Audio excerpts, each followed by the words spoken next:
Hello friends, स्वागत है आप सभी का हमारे इस क्षेत्रव्य क्लासेस में। डेली की एमसीक्यू सीरीज़ में आज जो हम बिहार स्पेशल क्लास लगाए हैं आप लोगों के लिए, जो कि बिहार में अभी आने वाले कई सारे एग्जाम्स के लिए जो आपको काफ़ी ज़्यादा लाभदायक सिद्ध होगा।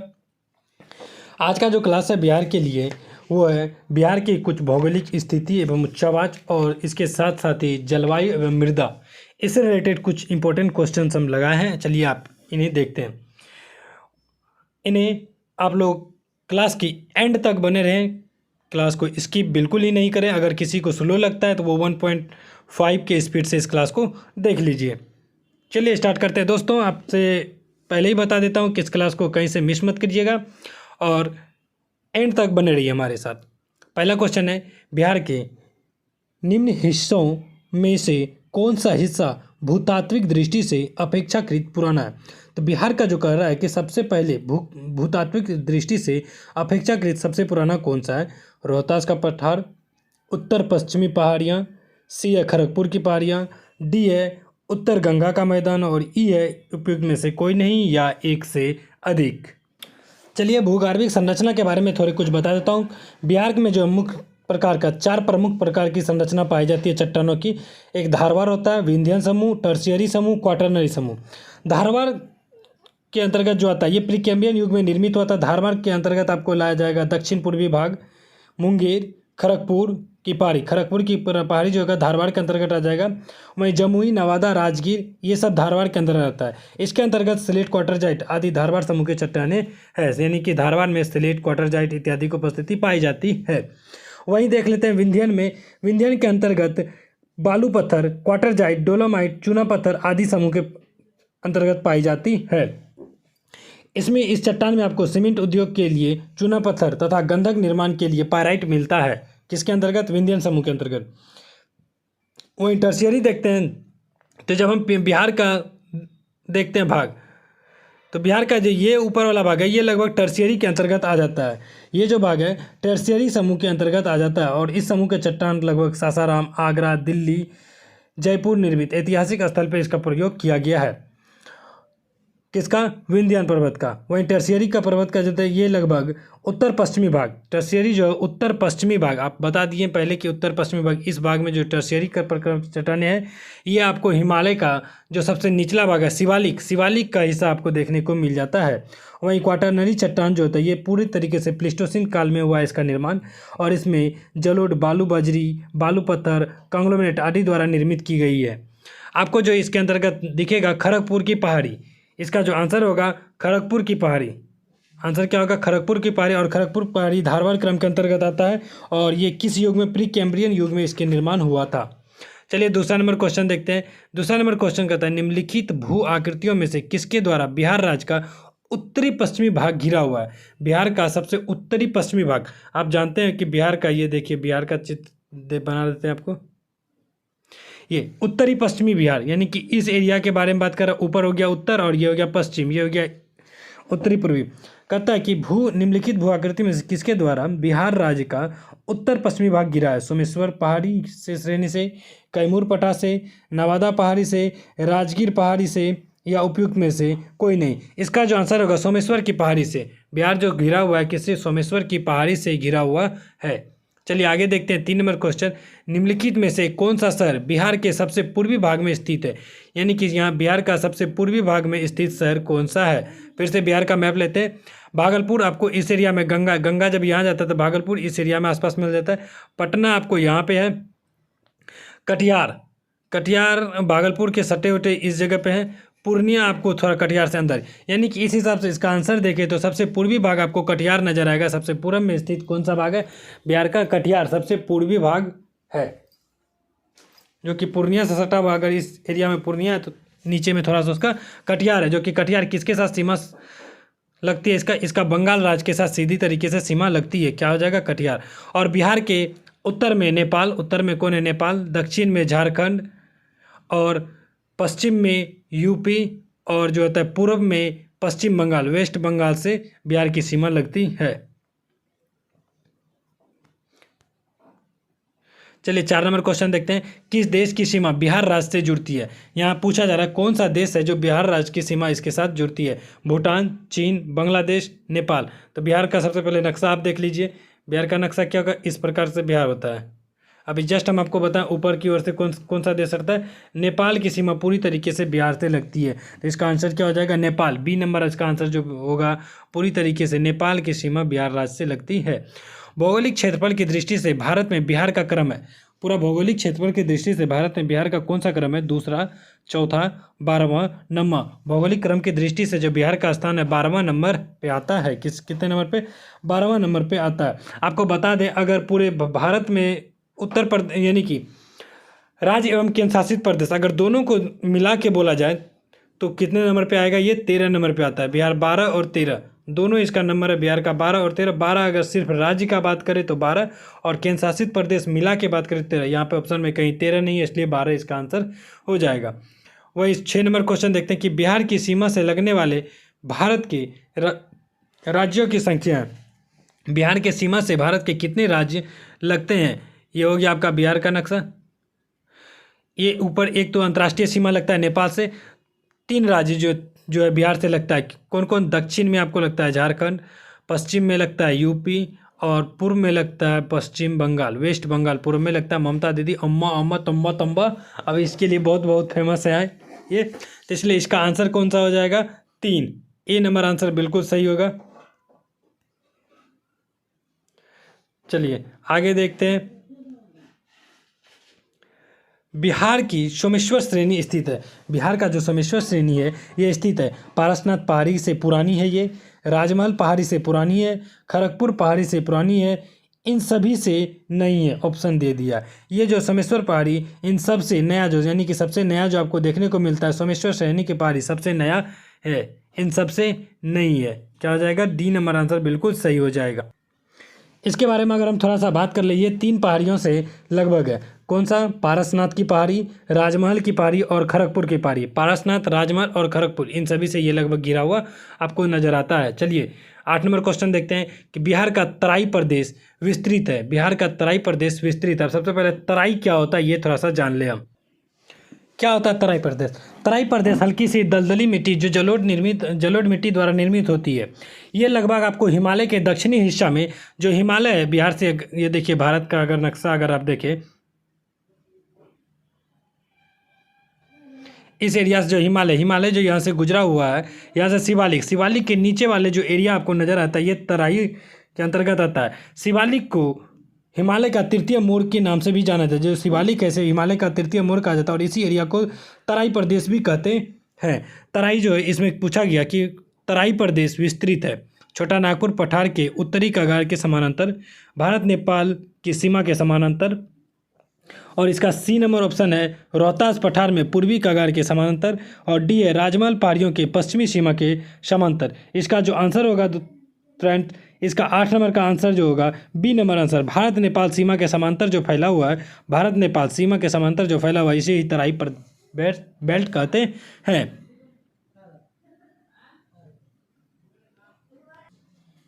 चलिए वही 9 नंबर क्वेश्चन देखते हैं। 9 नंबर में कहता है निम्नलिखित में से किस जिले की सीमा उत्तर प्रदेश से नहीं लगती है? इनमें से कौन सा जिला है जिसका सीमा उत्तर प्रदेश से नहीं लगता है? सिवान, पश्चिमी चंपारण, गोपालगंज, शिवहर। इसमें से किसका जिला है? गोपालगंज लगता है, पश्चिमी चंपारण आपको लगता है, शिवहर भी लगता है। इसमें से शिवहर नहीं लगता। इसका आंसर क्या होगा? शिवहर। शिवहर का जो सीमा है ये उत्तर प्रदेश से आपको नहीं लगता है। शिवहर हमारे बिहार के जो ये जो क्षेत्र आप देख रहे हैं, आपको दिखा रहे हैं, इस एरिया यहाँ पे जो पश्चिमी चंपारण और यहाँ सीतामढ़ी, इस एरिया के बीच में ये जो होता है ये शिवहर है।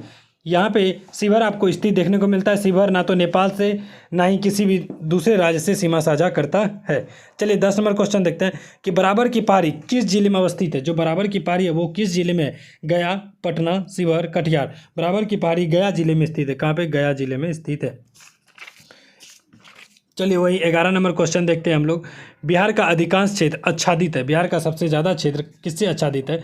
पहाड़ी मिट्टी से, कछारी मिट्टी से, रेगुर मिट्टी से, तराई मिट्टी से, या इनमें से कोई नहीं। बिहार का अधिकांश क्षेत्र जो है कछारी मिट्टी से निर्मित है। अधिकांश क्षेत्र किससे निर्मित है? कछारी मिट्टी से। खाद देखते हैं कि 12 नंबर क्वेश्चन, मुजफ्फरपुर, दरभंगा एवं चंपारण जिले में कौन सी मिट्टी पाई जाती है? काली मिट्टी, नवीन जलोढ़, प्राचीन जलोढ़ और लाल मिट्टी। तो काली मिट्टी जो आपको देखने को मिलता है ये लावा से निर्मित होता है। काली मिट्टी जो कि आपको दक्षिण भारत में देखने को मिलेगा, महाराष्ट्र, कर्नाटक इस एरिया में देखने को मिलता है, जिसमें कपास की खेती ज़्यादातर प्रमुख रूप से उगाई जाती है। वहीं नवीन जलोढ़ मिट्टी जो देखता है, नवीन जलोढ़ मिट्टी बाढ़ द्वारा निर्मित मिट्टी होती है। ये कई सारे बाढ़ के आ जाने से इस मिट्टी का निर्माण होता है और ये मिट्टी काफ़ी ज़्यादा उपजाऊ मिट्टी होती है। वहीं 13 नंबर क्वेश्चन देखें, निम्नलिखित में से कौन सी मिट्टी नदियों द्वारा लाई गई निर्मित मिट्टी है? लाल मिट्टी, काली मिट्टी, जलोढ़ मिट्टी, लेटेराइट मिट्टी। इनमें से कौन सा जलोढ़ मिट्टी जो होता है नदियों द्वारा लाई गई मिट्टी होता है? वहीं 14 नंबर क्वेश्चन देखते हैं कि बिहार में बांगर मिट्टी मिलती है। बिहार में किस क्षेत्र में बांगर मिट्टी आपको देखने को मिलता है? गया, बोधगया, पूर्वी चंपारण, भागलपुर क्षेत्र में। फिर बी है पूर्णिया, सहरसा, दरभंगा, मुजफ्फरपुर। सी है गया, नालंदा, बोधगया, सासाराम क्षेत्र में। और डी है पूर्वी चंपारण, नालंदा और सासाराम क्षेत्र में।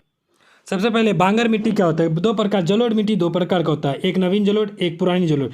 नवीन जलोढ़ को जो खादर बोला जाता है और पुरानी जलोढ़ को बसुंधरी मिट्टी या फिर बांगर भी कहा जाता है।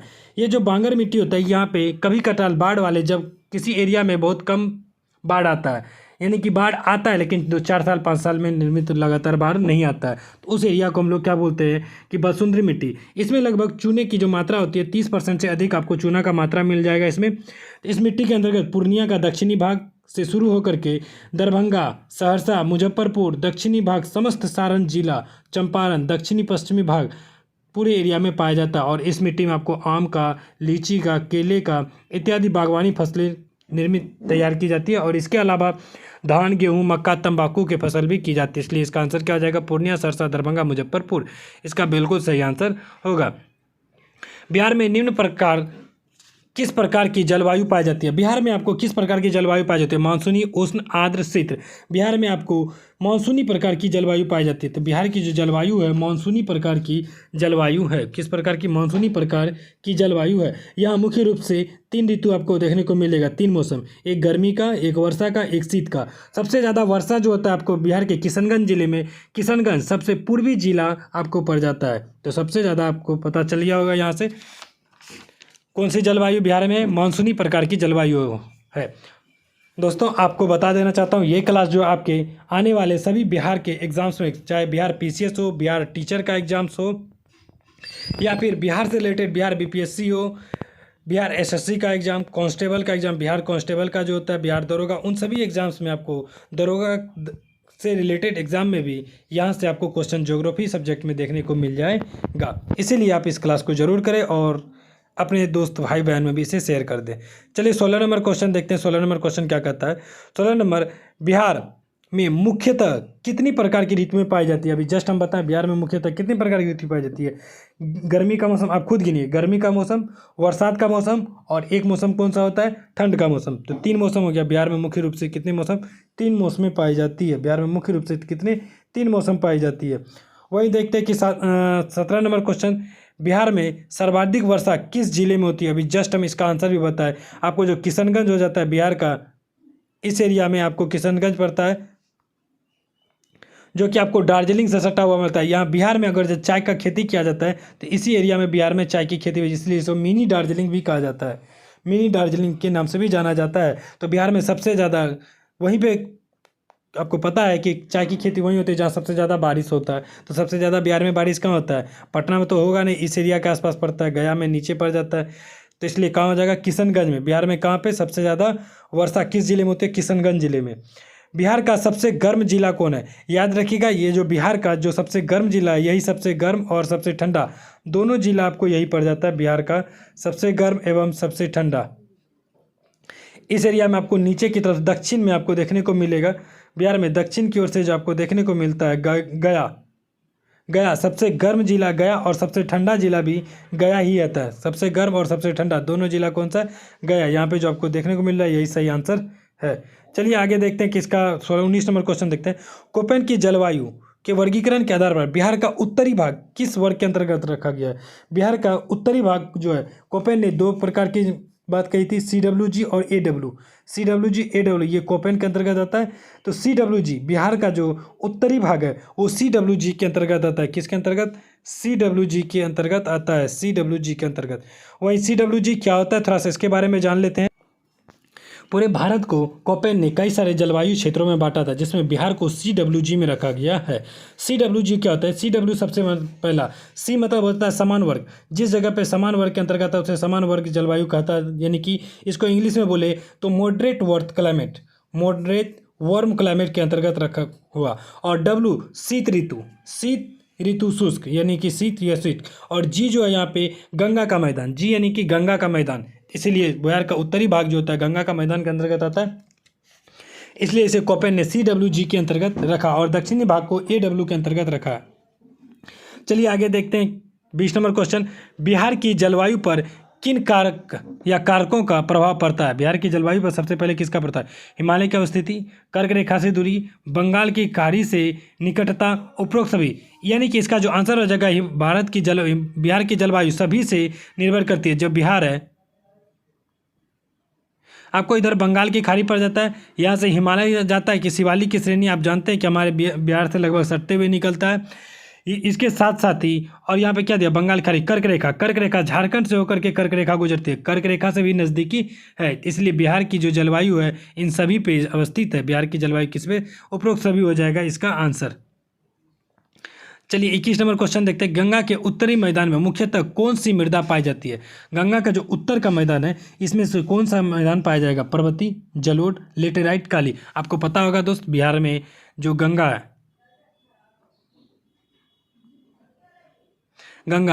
ये गंगा का बिहार में बीचों बीच यहाँ पे तो बक्सर से होकर के, बक्सर के चौसा से गुजरता है और कटिहार से होते हुए ये कहाँ पे? पश्चिम बंगाल में घुसता है और वो जा करके बंगाल की खाड़ी में गिर जाता है। और बिहार में जो उत्तरी का मैदान है, उत्तर साइड का मैदान किस प्रकार का? पर्वतीय मैदान, लेटेराइट, जलोढ़, काली। काली तो हो नहीं सकता क्योंकि काली हमारे दक्षिण भारत में था। तो बिहार में उत्तर की ओर से देखते हैं कि कई सारे नदियाँ बिहार में आकर के मिलती है। कई सारे नदियों में आपको बता दें कि जैसे कि हो गया सबसे पहले घाघरा हो गया, गंडक हो गया, इधर से हम आपको बता रहे हैं, इधर से सबसे पहले घाघरा, गंडक, बूढ़ी गंडक, बागमती, कमला, कोसी और सबसे लास्ट में ई साइड आपको कौन पड़ जाएगा? महानंदा। इधर जो पड़ता है महानंदा, इन नदियों से होता है। तो इस प्रकार से अगर आप देख सकते हैं तो इसका आंसर आपको समझ में आ गया होगा कि बिहार की जो मैदान है, उत्तर का मैदान, मुख्यतः किस प्रकार की मिट्टी होगा? इसमें जलोढ़ प्रकार की मिट्टी ज़्यादा पाई जाएगी, क्योंकि ज़्यादा अगर नदी बहता है तो जलोढ़ मिट्टी ही होगा। चलिए 22 नंबर क्वेश्चन देखते हैं कि बिहार में लाल व पीली मृदा का क्षेत्र, बिहार में बोला जाता है लाल और पीली मृदा का क्षेत्र किस एरिया को कहा जाता है? पश्चिमी चंपारण, शिवहर, पूर्णिया, गया। लाल व पीली मृदा आपको गया के अंतर्गत नजर आएगा, क्योंकि गया आपको पता है कि झारखंड से सटा हुआ एरिया गया है, इस एरिया में गया। तो इसीलिए बिहार का जो यहाँ पे आपको खनिज पदार्थ भी, कई सारे खनिज उनिज लवण भी आपको देखने को मिलेगा, इसलिए गया की मृदा जो होता है लाल एवं पीली मृदा है। 23 नंबर क्वेश्चन, ताल की मिट्टी किस फसल के लिए उपयुक्त मानी जाती है? जो ताल की मिट्टी होती है किस फसल के लिए सबसे ज़्यादा उपयोगी माना जाता है? खरीफ फसल, रबी फसल, जायद फसल या इनमें से कोई नहीं? ताल की मिट्टी हो जाती है रबी फसल के लिए जानी जाती है, ताल की मिट्टी रबी फसल के लिए जानी जाती है। आपको बताते रबी फसल में सबसे जो प्रमुख एक बता दे, गेहूं जो होता है रबी फसल के अंतर्गत आता है। वहीं अगर धान की बात करें वो खरीफ फसल के अंतर्गत आता है। ताल मृदा एक प्रकार की पुरानी जलोढ़ या कैवाल मृदा तथा बलथर मृदा गंगा के दक्षिण मैदान की मृदा में ज़्यादातर आपको देखने को मिलेगी। वहीं खादर, जिसको नवीन जलोढ़ बोलते हैं, नई मिट्टी का सर्वाधिक विस्तार कहाँ पे? छपरा सिवान, गया वो जहानाबाद, रोहतास वो कैमूर, सहरसा पूर्णिया। 24 नंबर का जो आंसर है आपको, इसका आंसर डी हो जाएगा। सहरसा पूर्णिया में आपको नवीन जलोढ़ ज़्यादा देखने को मिलेगी। इस हिसाब से जहानाबाद गया यहाँ तो होगा ही नहीं क्योंकि ये दक्षिण में, रोहतास कैमूर ये भी दक्षिण में, छपरा सिवान ये पश्चिम भारत में पड़ जाता है, और सहरसा पूर्णिया ये जो एरिया है कोसी क्षेत्र के एरिया के आसपास ये पड़ जाता है। तो इसलिए आपका इसका आंसर है सहरसा पूर्णिया, बिल्कुल सही है। 25 नंबर क्वेश्चन, बिहार में मानसून का आगमन होता है। बिहार में लगभग मानसून का आगमन कब होता है? आपको बता दें, जो भारत का मानचित्र है हम थोड़ा सा देखते हैं कि यहाँ से भारत में इस एरिया से आपको मानसून का आगमन होता है। सबसे पहले ये मालाबार तट पे मानसून आपको केरल में, फिर यहाँ से आपको मानसून देखने को मिलता है कि बिहार में कब पहुँचता है। जून के शुरुआत में आपको पूरे भारत में यहाँ से प्रवेश कर जाता है, केरल में आ जाता है और बिहार में मध्य जून तक मानसून आगमन हो जाता है। बिहार में कब? मध्य जून में मानसून का आगमन हो जाता है। धन्यवाद फ्रेंड्स हमारे साथ जुड़े रहने के लिए। उम्मीद है आपको हमारा ये क्लास बहुत ही अच्छा लगा हो। आप इस क्लास को अपने दोस्तों में शेयर ज़रूर कर दें ताकि वे भी हमारे इस क्लास का लाभ उठा सके। मिलते हैं हम लोग अगले क्लास में। धन्यवाद।